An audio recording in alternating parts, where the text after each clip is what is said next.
ধারাবাহিক মূল্যায়ন ফাইনাল পরীক্ষা আসলে কতটুকু ভূমিকা রাখে তোমার রেজাল্ট ভালো হওয়া বা খারাপ হওয়ার পিছনে, আমরা এখন এই বিষয়টা তোমাদের সাথে একটু ক্লিয়ার হওয়ার চেষ্টা করব। দেখো, ধারাবাহিক মূল্যায়ন বলতে বোঝায় যে কন্টিনিউয়াস অ্যাসেসমেন্ট, তাই না? যে কন্টিনিউয়াস অ্যাসেসমেন্টের মধ্যে আমাদের কী কী বিষয় আছে? এক নম্বরে আমাদের আছে হচ্ছে উপস্থিতি। উপস্থিতি হচ্ছে তুমি এই যে ক্লাসটা করতেছো তোমার পলিটেকনিকে, এই ক্লাসটা তুমি আসলে কিভাবে করতেছো, তুমি আসলে রেগুলার কিনা, এই বিষয়টা একটা মার্ক থাকে। 2 নম্বরে হচ্ছে তোমার এই যে ক্লাসটা তুমি করতেছো, এই ক্লাসের ক্ষেত্রে তোমার পারফরমেন্স, ক্লাসের পারফরমেন্স মানে টিচার তোমাকে কোনো পড়া ধরলে বা কোনো বাড়ির কাজ দিলে, কোনো হোমওয়ার্ক দিলে সেটা তুমি ঠিকমতো পালন করতেছো কিনা, টিচারের কথা তুমি শুনতেছো কিনা, এই বিষয়গুলো হচ্ছে এর উপরে নির্ভরশীল। 3 নম্বরে হচ্ছে তোমাকে যদি কোনো মনে করো অ্যাসাইনমেন্ট দেওয়া হয়, থিওরির ক্ষেত্রেও বিভিন্ন অ্যাসাইনমেন্ট তোমাকে দেওয়া হয়, সেই অ্যাসাইনমেন্ট তুমি ঠিকমতো জমা দিচ্ছ কিনা, এটা একটা গুরুত্বপূর্ণ বিষয়। এরপরে সবচেয়ে গুরুত্বপূর্ণ যে বিষয় সেটা হচ্ছে টিচাররা বিভিন্ন ক্লাস টেস্ট নেয়, তাই না? ক্লাস টেস্ট নেয়, সেই ক্লাস টেস্টে একটা মার্ক থাকে। এরপরে আরেকটা বড় একটা বিষয় সেটা হচ্ছে মধ্যপর্ব পরীক্ষা। মধ্যপর্ব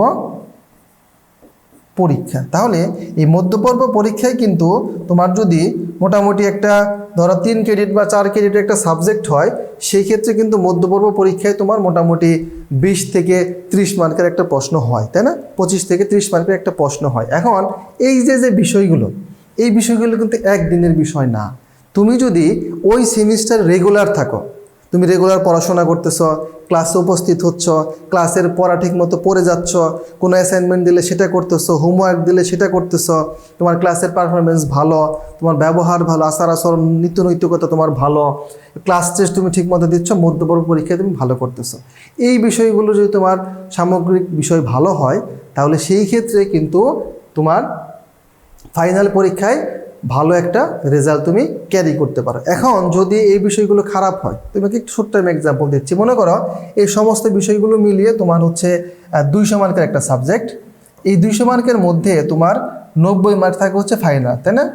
আর এই যে 60 মার্ক থাকে হচ্ছে তোমার কন্টিনিউয়াস অ্যাসেসমেন্ট। এখন এই 60 মার্কের মধ্যে একটু ভালোভাবে বুঝো, এই 60 মার্কের মধ্যে মনে করো তুমি এখান থেকে পেলে হচ্ছে ধরো 40, আর এই 90-এর মধ্যে তুমি পেলে হচ্ছে 80, তাহলে মোট তুমি কত পেলে? মোট পেলে হচ্ছে 120। এইটুকু মিলিয়ে তুমি কত পেলে? 120 পেলে। এখন তোমার আরও কিন্তু 50 আছে প্র্যাকটিক্যালের জন্য, ওই 50-এর মধ্যে তুমি যদি 40 পাও, তাহলে কিন্তু তুমি 160 পাচ্ছ। 160 মানে কত? A+। কিন্তু তোমার দেখো এখানে মার্কটা কম হওয়ার কারণে তোমার কিন্তু A+টা হুমকির মধ্যে পড়ে যাচ্ছে। কিন্তু বিষয়টা যদি এরকম হতো, তুমি এখানে 60-র মধ্যে ধরো 50+ মার্ক পেয়েছ, তাহলে কিন্তু তোমার A+ পেতেও এই যে এখানেও যে খুব বেশি নাম্বার পেতে হচ্ছে এরকম না বিষয়, বা 80 মার্ক পেলে তুমি ধরে নিতে পারো যে তুমি নিশ্চিতভাবে এখানে A+টা পাচ্ছ। তাহলে এই যে যা কিছু বললাম, এই বিষয়গুলো কিন্তু তোমার ফাইনাল পরীক্ষার ক্ষেত্রে খুবই গুরুত্বপূর্ণ ভূমিকা পালন করে। আশা করি বিষয়গুলো বুঝতে পেরেছ। ধন্যবাদ সবাই।